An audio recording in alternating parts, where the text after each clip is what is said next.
When I found what was left of my grandfather, he did not look like he was any closer to God. His flesh creaking like the boughs of a tree, I might not have recognized what I was looking at if he hadn't whimpered at my light. I'd only met him once before that. I was about 10 or so. I had no idea about this strange man who turned up claiming he was my grandfather. For someone who believed cavemen rode dinosaurs, Elijah wasn't as weird as you might think. He tracked us down when I was 13 and came over to Britain to visit us. Dad had never mentioned his biological father, and while the old man seemed regretful about the lost time, he didn't sit around crying about it either. He was courteous but distant throughout, and he and Dad parted ways after those 2 days and never spoke again, at least not in person. He did invite us to see him someday in Texas as he left, but it never happened. Other than that, I remember that he sat me down one night to talk through my maths textbook, told me about imaginary numbers and string theory. Heavy stuff, but he made it accessible through his simple yet earnest passion. It was only after he'd gone that Dad told me the old man was a young Earth creationist, believed the Earth was around 6,000 years old, and that every last solemn word in the Bible was to be taken literally. 28 years later, and I was standing in the lobby of Elijah's privately owned museum that had passed to me after my father's death. Dad had never told me about either the museum or Elijah's own passing, but going through his estate turned it up, and I was as surprised as anyone to find out I was now the owner of 60 acres on the other side of the world. The whole place was dedicated to teaching the biblical science of the world's creation.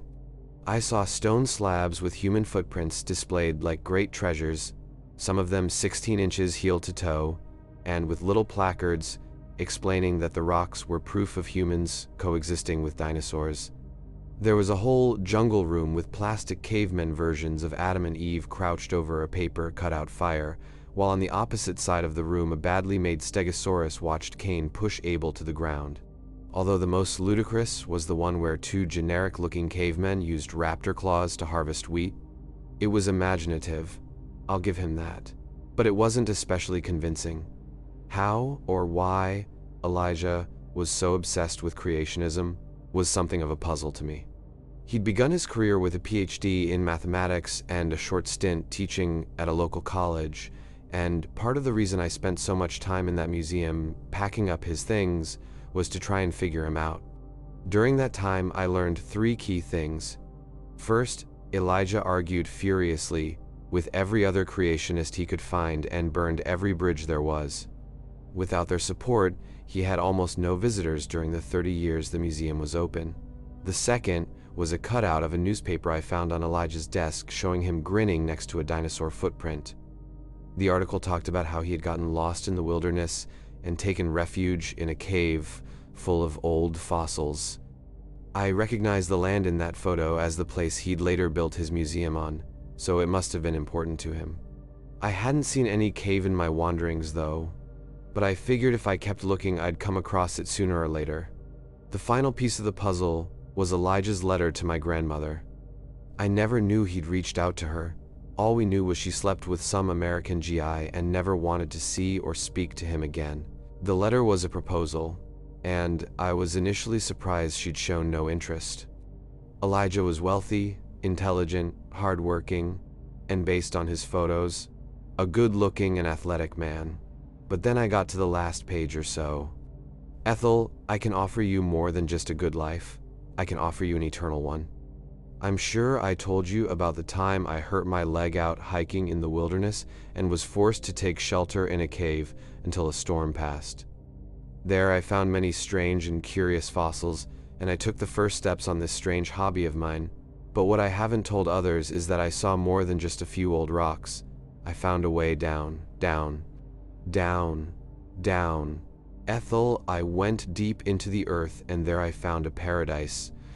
A piece of the world that had been preserved as it was before the Great Flood, and I saw early man still living as he did in the days of Eden. 10 feet tall and 1,000 years old, and speaking the tongue God handed down before the fall of Babel. One of these great men sat me down and told me the secret histories of the world. I have kept this knowledge to myself for so long, but I know I can change the world, and it begins with this new book I'm writing. After that, a museum to display all the proof I've gathered. It isn't just about history, Ethel. It's the future that's at stake. Down there, I learned how to put a stop to it all. The wars and the fighting, hunger and deprivation. It can all be a thing of the past, and I believe it's God's will I do this. I can change the world, and Ethel, I want you by my side when I do it. There it is, I muttered quietly to myself as I read the letter by the dim light of Elijah's old desk lamp. That was why my grandmother had not responded to his letters, and why my father did not meet his father until Elijah tracked him down decades later. 6 weeks in the dusty ruins of Elijah's seldom visited museum, and I finally felt like I understood my grandfather. Intelligent, stubborn, possibly mentally ill. Over the next few days, I continued to pack up his things and found myself often feeling sorry for him. It was lonely out there, and it made me uncomfortable to think of an old man painstakingly painting little plaques no one wanted to read, or planning the best place to build public toilets for field trips that never came. And he just kept at it right until the end. It was like I was walking around the physical manifestation of someone's delusions. But then I found the door behind the bookcase, and I discovered that Elijah had built 2 museums. Whole time I'd been in that place, I'd felt a kind of quiet unease, but I'd put it down to the circumstances. Packing up a dead man's things, or so I thought. But as soon as I pulled on that little locking mechanism and the shelf popped free with a puff of stale air, I understood I'd been sensing something else entirely. It was the darkness that stood out to me, or maybe the smell. Hard to say since I'd never breathed air like it before or since, and looking back, I think I might be overstating just how black the darkness at the bottom of those stairs really was. But just the sight of it made something inside me want to turn and run, not just out of the building, but out of the damn country, back to the airport and home again. I'd no idea what was going to be down there, but for some reason I was scared shitless of it. Just the dark, I told myself before forcing one foot in front of the other and making my way down. Wasn't far before the plaster chipped away and there was nothing but bare rock for walls. Turns out I hadn't been able to find the cave on Elijah's land because he'd built the museum on top of it, and down there in a large chamber bigger than most school gyms was a whole other set of displays. 8 large glass tanks, each one bigger than a car. I quickly realized what I'd been smelling the whole time was formaldehyde, and it had turned those glass tanks into green and murky pits where my light revealed only the occasional glimpse of what lay within. Whatever Elijah was planning on showing off down there, it wasn't fossilized rock. There was flesh and bone in there, exposed muscle all white and wriggly. I moved quickly at first, shining my light into each one and squinting. I was skittish and in a hurry, not sure what I was going to find, but then I looked into one and saw a fist-sized eyeball staring back at me, and I cried out with terror. It was the suddenness of it that got me. That, and it was housed in a socket of rotting flesh, unfamiliar in color and shape. Couldn't have told you if it belonged to something that slithered, swam, or flew, but as I walked around the case, I did find a hand curled up in one corner with fingers all different lengths and shapes. What was Elijah planning to do down there in that hidden room? There were no plaques, no explanations. Only those 8 tanks that took up most of the enormous space, each one raised so the bottom was about chest height, ready for someone to wander around and marvel at God knows what. The floor had been covered in marble, so he clearly had grand ambitions. Now there was only dust and sandy pebbles littering the floor, but everything upstairs had been hokey and cheap. The kind of evidence that was only going to convince the already convinced. But down there in the dark, where I could just about make out great shapes floating in the murky dark, there was the sense of something electric in the air. A feeling of revelation that wormed its way up through the ground, through my feet, and into my chest, where it settled like a kind of slow panic attack. I couldn't stop myself wondering about Elijah's beliefs and how it factored into that strange place. What had he preserved for decades in that chemical filth? I left after only 10 minutes and returned to the normal world above, where I spent a good hour just sitting in the sun, hoping the Texan warmth would purge the dirty feeling that dark room had left with me. I briefly made arrangements to return home, but quickly canceled. Elijah was insane, so I told myself, but there was something down there, and it was a damn sight more compelling than a bunch of cheap forgeries. That night, I stayed in the same room I always had, and lay tossing and turning beneath the moonlight. Unable and unwilling to simply let the thoughts of that room fade away, I was wide awake when I heard the sound of something moving around the rooms below. I was alone out there, far from civilization. The sheriff had spoken to me a fair bit about trying to get a hotel, and for the first time I wished I'd taken his advice. He was mainly concerned about squatters, and that's what I told myself must be out there. Despite the danger, I got up to check on it anyway. The thought of a whole night spent holed up in my room, waiting for some crack addict to come stumbling in, didn't seem much better than going out there and confronting them. But of course there was more to it than that. I had strange ideas floating in my head, left over from the short time I'd spent wandering those great glass displays. Every time I closed my eyes, I saw images of the strange shadowed things floating within. I wanted to bury those thoughts as quickly as possible and put an end to fancy notions of monsters lurking in the dark. At first, the museum looked much like it always had. There were boxes of artifacts and books I'd spent the last few weeks putting away, and quite a few displays still left standing from where I'd yet to get to them. In the jungle room, I walked past those funny-looking cavemen and plastic dinosaurs hiding behind fake ferns, and stopped briefly to examine the serpent that tempted passers-by with an apple in its child-sized fist. It was a cheap-looking creation with a strange, childlike face, rendered in fiberglass scales and beady yellow eyes. I disliked it from day one, and catching it in the dark that night made me hate it even more. But this time I stopped and reread the plaque beneath. I remembered the words Elijah had written for it, and at the time I dismissed them, but some strange feeling made me revisit them in that moment. Creatures alive today, such as snakes and lizards, looked very different under the conditions of the pre-flood world, where the air was alive with a powerful static, and water did not fall from the sky, but seeped upwards from the ground as a kind of condensation. The serpent was probably not like any snake we'd see today, but perhaps an altogether different creature whose bones continue to confound the non-believer scientists who study them. Only through the Bible can we realize what such fossils truly represent. This is just one interpretation of what the serpent that tempted Eve may have looked like. When I looked up, another pair of eyes were gazing at me from over the mannequin's shoulder.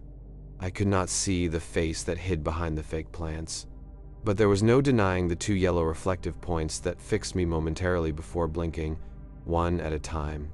I froze, terrified by such a primal sight as a pair of predatory eyes gazing at me from the dark, and watched in terror as they slinked away and disappeared entirely. There followed the sounds of a few rapid and wet footfalls across the tile floor as something in that room crawled quietly into the shadows. That night, I barricaded my bedroom door, and come morning, when I felt a little braver in the daylight, I checked the jungle room and found wet and slimy tracks leading into Elijah's office, where they disappeared behind the bookcase and into the cave below. It was crazy, I told myself. All of it was madness. But I couldn't shake my curiosity, and if you were me, you wouldn't have been able to either. This was like seeing the ice wall in the Arctic, proof of some mad conspiratorial gibberish that we've all been peddled for years through rapid-fire YouTubers who talk about flat earths and giants under pyramids. It was as if I'd felt what Elijah had spoken of. The air really was electric down there. The ground was different, but as much as I hated to even give his beliefs the tiniest iota of credit, I could think of no other way to describe it than I had briefly stood in the conditions of another, older world. I had to make sense of it. I'd spent weeks putting away badly made fakes and forgeries, footprints with visible tool marks, badly rearranged dinosaur bones, and dioramas of raptors in Noah's Ark. Elijah had found something, all right, but I was certain it wasn't proof of his worldview. I just had to understand it on my own terms. Despite every bit of apprehension, I went back down the staircase. This time, I took a crowbar and slipped a claw hammer in one belt loop just in case. I also brought a few wired floodlights and set about lighting that main room up so I could get a proper look. It didn't help me see what was in those cases any better. If anything, the bright lights scattered even harder in the filth, and it all looked like a kind of pale green jelly, but I did find 2 doors I hadn't noticed the last time. One was a simple wooden one that led into a small closet full of old journals and cassettes. The other was like a metal bulkhead, the kind that'd be used on a ship to seal a flooding hallway. I knew at some point I was going behind that door, but for the time being I settled for reading some of Elijah's old journals. It seemed like the easier of the 2 options. Specimen 1, rat. Failure. Died after only a few hours. Preserved and put aside for further investigation. Specimen 2, sheep. Partial failure. The wool continues to grow at an unusual pace. Small buds. Flowers? We'll see. Preserved and put aside for further investigation. Specimen 3, cow. Failure. If size is anything to go by, the ark must have been colossal. Perhaps these creatures are the origins of the fossils so many scientists attribute to woolly mammoths.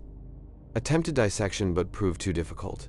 Specimen has been preserved and put aside for further investigation. Specimen 4, spider. Success. A truly prehistoric creature. It returned to its aquatic roots and lived for many days in its tank before dying during an escape attempt. To think these things once swam in the oceans? I have preserved the specimen for further investigation. Specimen 5, lizard. Success. The primitive attempts at speech were a promising sign. Euthanizing it proved difficult but ultimately necessary. The things it said could not have been permitted in a God-fearing society. Preserved for further investigation.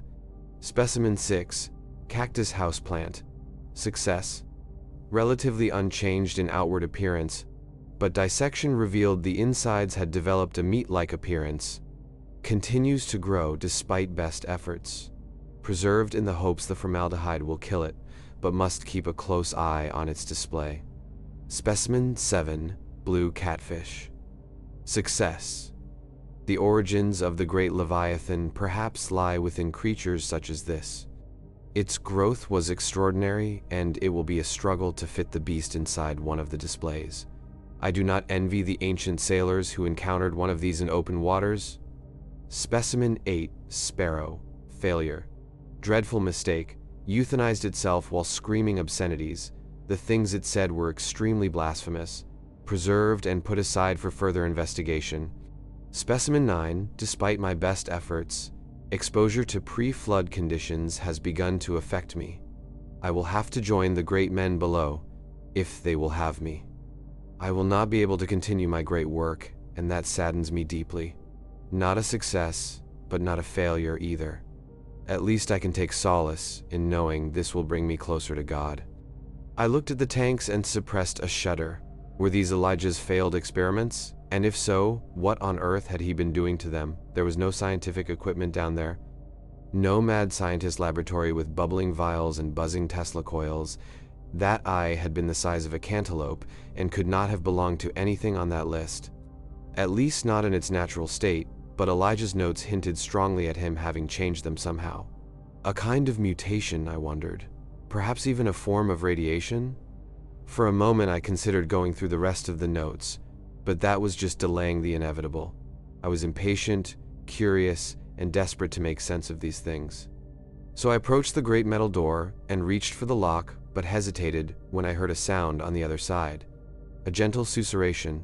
I leaned forward and listened as intently as I could. Jacob, open the door. It was not a sound.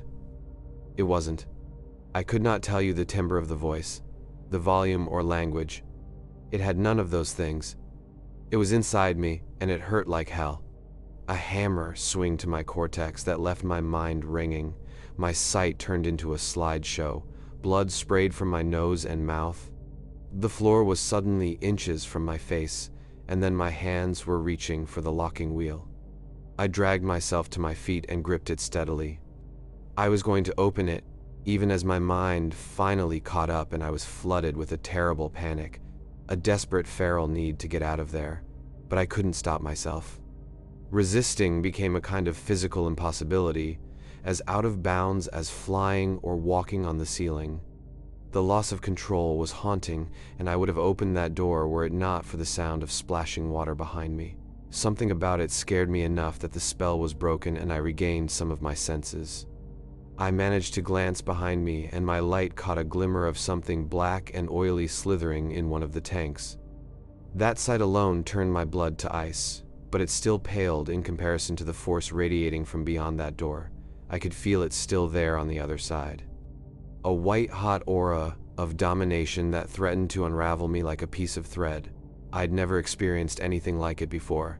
The kind of terror that nearly had me mewing like a beaten child. Before that thing could speak again, I ran, screaming from that room and out into the open air where the shock finally hit my nervous system like a freight train, and I passed out. When I woke up, my mouth was gummy with dried blood, and the sun had burned me badly on one side. A black boot was nudging me gently in the side. "You okay down there?" I looked up, and a policeman I'd once spoken to, not long after arriving in Texas, was squinting down at me. I just about managed to remember that Wheeler was his name. "You need help, pal?" he repeated, and I tried to answer but got a mouthful of dust.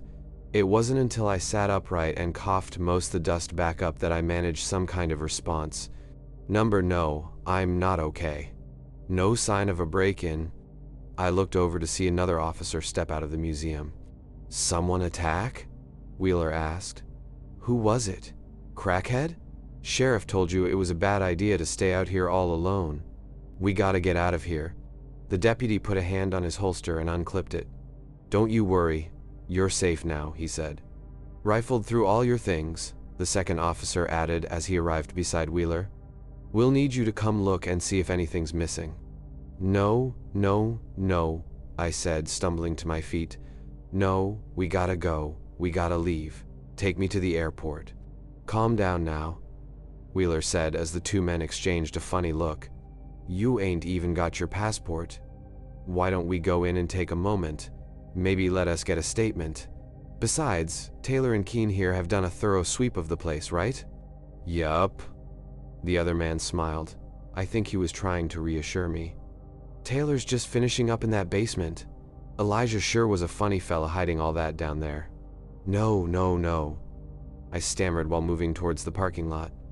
"We gotta leave. We gotta leave now. There's something... You planning on walking out of here?" Wheeler's hand was on my arm, looking concerned more than angry, which gave me pause. "Whoever left you in the dirt smashed hell out of your car," he added. "That thing ain't going nowhere. Look, we'll give you a ride, but first things first. Let's go inside and get a couple of your things."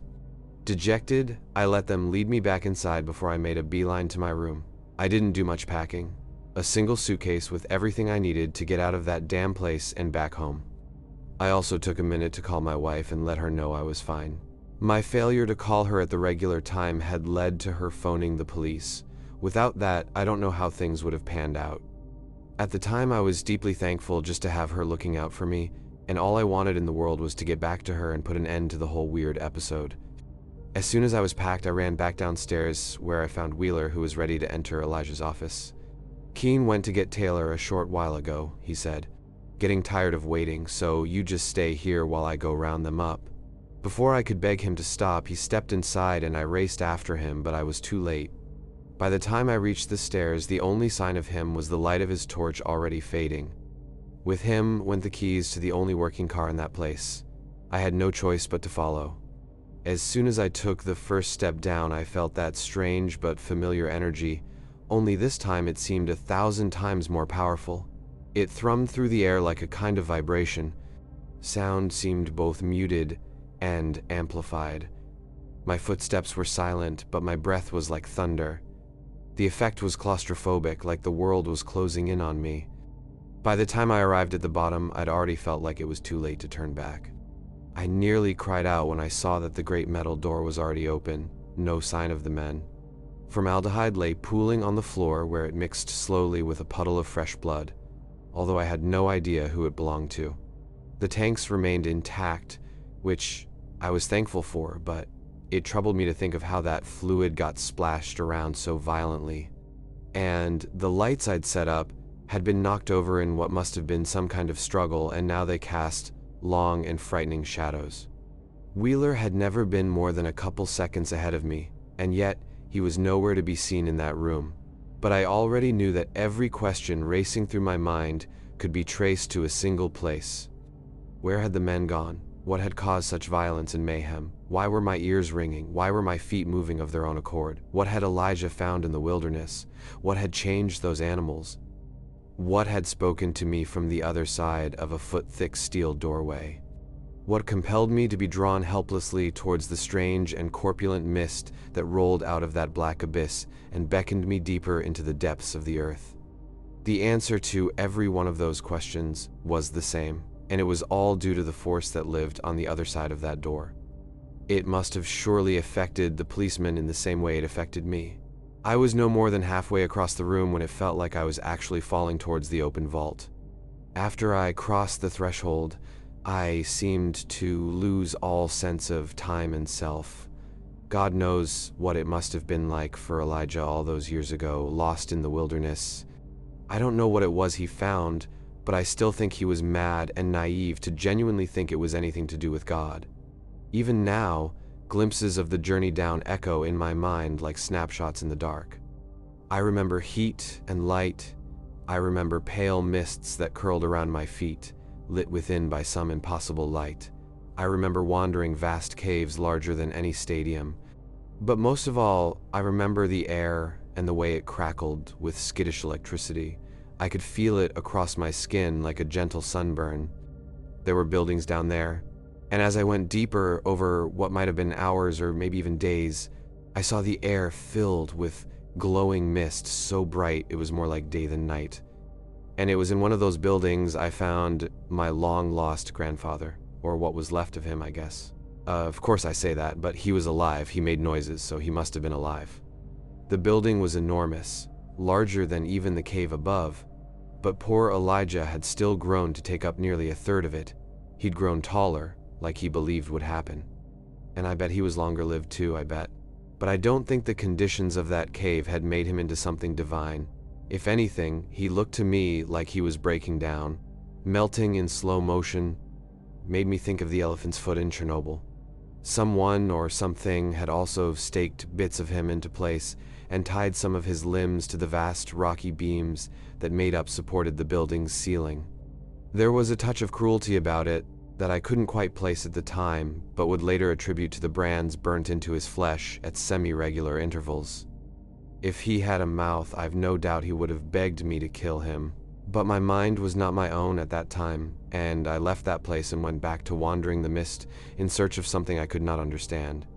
I was merely compelled to go deeper towards some strange force that beckoned me onwards, working my feet and body like I was nothing but a puppet. Eventually, during my journey, I heard a voice, and it was Wheeler's. He was wailing and sobbing, and he came screaming out of the mist and ran right into me. Something about the collision shocked both of us enough that it seemed to break the cave's effect on us.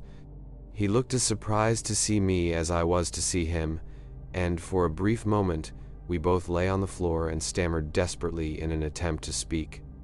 Eventually, I managed to ask what the hell had happened, but he jumped on top of me and clamped a hand around my mouth. He held me there for a few seconds, his wide, terrified eyes imploring me to stay quiet. And then I heard the footfalls of a giant, and I felt its mind looking for us. And I caught glimpses of the world as remembered by that man-shaped creature, the contents of its mind spilling outwards into mine. I saw the great flood, the ark, a world with wandering seraphim and great tannin, the behemoth and leviathan. But more than that, I felt a kind of seething contempt in its feelings towards us. A burning disdain for the lesser race that had inherited the surface. I don't know how to fully describe it, but whatever that thing was, I don't know how Elijah could have possibly mistaken it for benevolent. Perhaps he had seen only what he wanted to. Perhaps it had read within him a desperate need to believe, and used that to manipulate him. God knows what would have happened if Elijah had actually managed to fill that hidden room with people and open the door. Whatever lived in that cave would have had 10 times the number of victims it had claimed so far.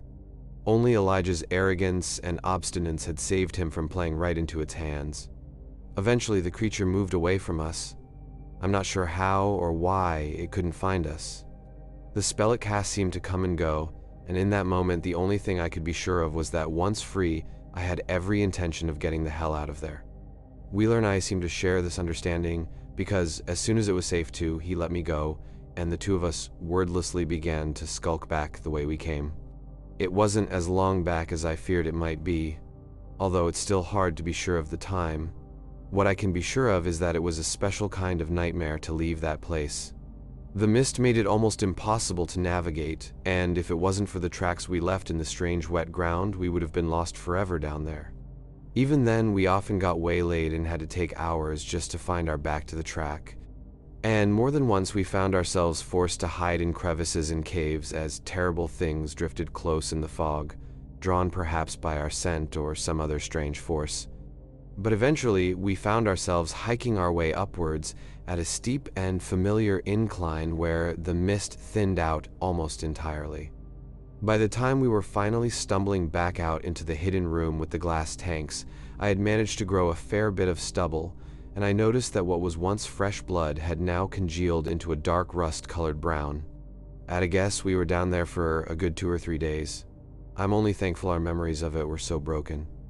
Wheeler almost immediately made a beeline for the exit, but I grabbed him and pulled him back. "The door," I gasped while grabbing the locking wheel and trying to push it shut. But I was weak, and it took both of us trying with all our might to finally swing it closed. Once the mechanism clicked into place, I tried to turn and run, but something in me gave out and I collapsed to my knees where I began to heave and cry. Wheeler placed one hand on my shoulder and slowly pulled me back to my feet. "What the fuck was your grandfather up to out here?" he moaned as we both limped towards the exit. "God knows," I muttered. And as I placed my foot on the first step up, I felt the deepest relief I've ever known flood through my body. "Wake up." The voice was as clear as day, but this time there was no pain. I looked to Wheeler to confirm that he'd heard it too, and sure enough, he was staring at me with a horrified expression. But the command made no sense, and it seemed to be distant, almost thinned. Was it the distance? I wondered. Or the door? Elijah must have put the barrier there for a reason. But I couldn't be sure that was the only reason that the voice felt different somehow. But then I heard the sound behind me, and I realized why those words had seemed so strange. The command wasn't meant for us. The glass tankers broke, one by one, and Wheeler and I both turned to see the room flood with formaldehyde and slick, oily flesh. The smell alone was enough to make me recoil and cry out, but then I saw them. The creatures within, God, most of them merely thrashed around. I don't know what was what, I simply don't know. Something fish-like, I suppose, screamed in an almost human voice and rolled around in the slick waters. Another thing was pulling apart its face with a starfish-shaped hand. One was just a pile of legs that wrapped around a central mass. But one of them was rising to its feet. 2 yellow eyes glaring back at me from the dark, the irises glowing with a sickly rage. It looked almost human. Before I had time to react, the creature leapt at us both and sent us both sprawling onto the steps where I hit my head. For a few terrifying moments, I felt myself being dragged slowly down into that disgusting liquid, where strange tentacles and insectile legs thrashed violently for some kind of purchase. I remember something hairy and chitinous brushing against my cheek, and the disgusting sensation was enough to bring me back to my senses. When I looked over, there was Wheeler being pulled right beside me. He was semi-conscious and groaning, and I realized it was up to me to try and get us out of there. I kicked violently at the strange thing pulling us. It was smaller than I thought, a bit bigger than most children, but it held onto my leg with an iron grip. But my movement woke Wheeler, who, finally coming around, began to fight back. Both of us kicked as violently as we could, and seemed to enrage the monster that was fighting to pull us towards the door. With a strange hiss, it let me go and turned towards Wheeler, lashing out with a single swipe of its hand. Almost immediately, there was an arterial spray of blood and a death rattle from the officer's lips that made my blood run cold. For a few desperate seconds, The dying man seemed to fumble towards his belt and grabbed something in his fist. I hoped it was a gun, but instead his limp hand fell open and revealed a beaten old Zippo lighter and his car keys. I don't know if he meant to, but in that moment, Wheeler saved my life. I grabbed both items and ran as quickly as I could. Reaching the steps, and refusing to look back for even a second, I lit the Zippo and tossed it behind me, praying to God that this final gambit would work. Something took a swipe at my back, a hot burning sensation followed by a warm trickle that ran down my legs. My final memory before I stumbled face first and hit my head again was one of light and heat, a blinding flash and a terrible whumph that pushed the last glimmers of my consciousness aside and left me drifting in darkness.